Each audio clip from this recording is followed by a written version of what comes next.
Hello students, uh, we are going to read about the part 2 of coal and petroleum, and in this section we are going to read about the formation of petroleum, extraction and refining of petroleum, products of petroleum, and the natural gas and its uses.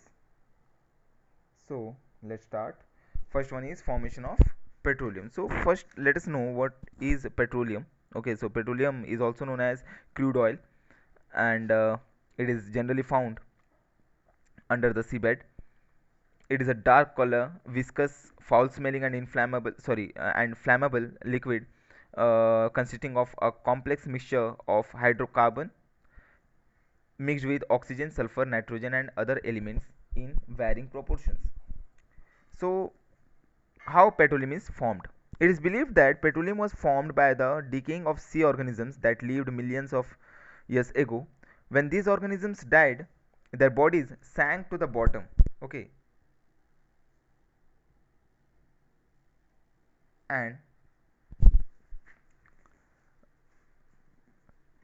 sank to the bottom of the sea and were covered by several layers, as you can see here, okay, of sand and mud.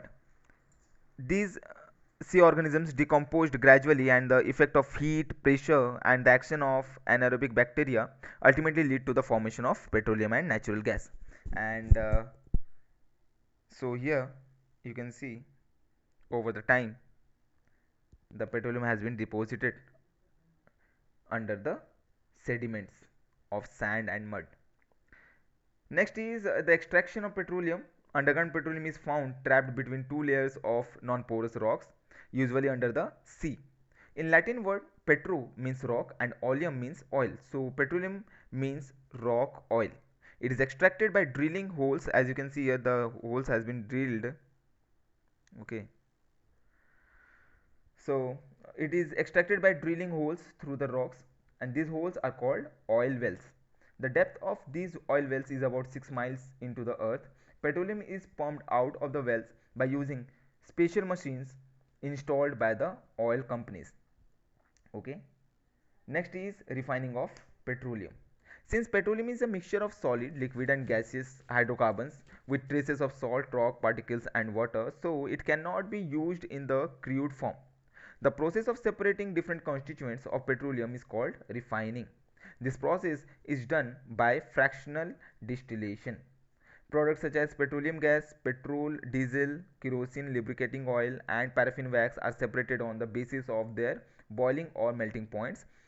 Petroleum refining is done on large plants called petroleum refineries. Okay. So here are some products. As you can see, after the fractional distillation, here is your crude oil. It has been heated in a furnace, and according to the boiling point, different products are getting separated from the crude oil. Okay. And they have various uses in day-to-day life, like kerosene oil. It is used as a household fuel in wick stoves and pressure stoves, and in a purified form it is used aviation as an aviation fuel. Okay. Next is diesel oil. It is used to run heavy vehicles such as trucks, buses, tractors, etc. It is used to run generators and trains, and it is used in industrial heaters and boilers. Next is petrol, which is also known as gasoline. So as a fuel, it is used as a fuel for vehicles like cars, scooters, motorcycles, etc. And it also used as a solvent for dry cleaning. Okay. Next is fuel oil. It is used in industrial heaters and boilers. uh, Next is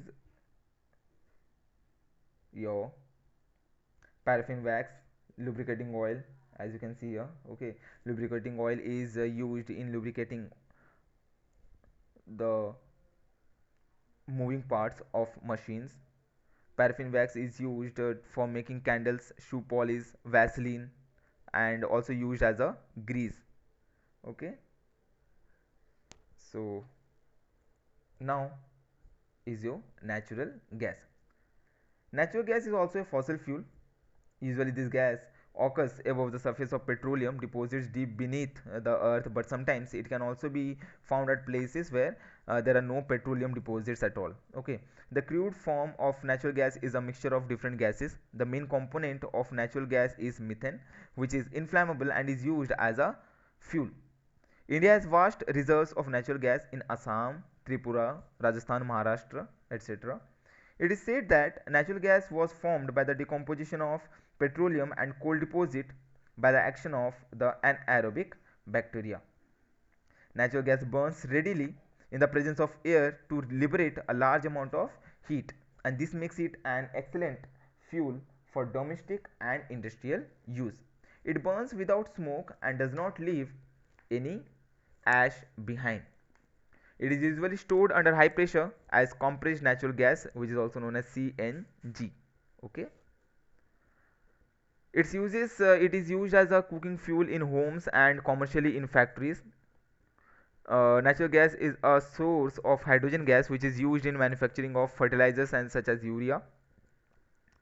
Natural gas is also used to manufacture carbon needed in the rubber industry.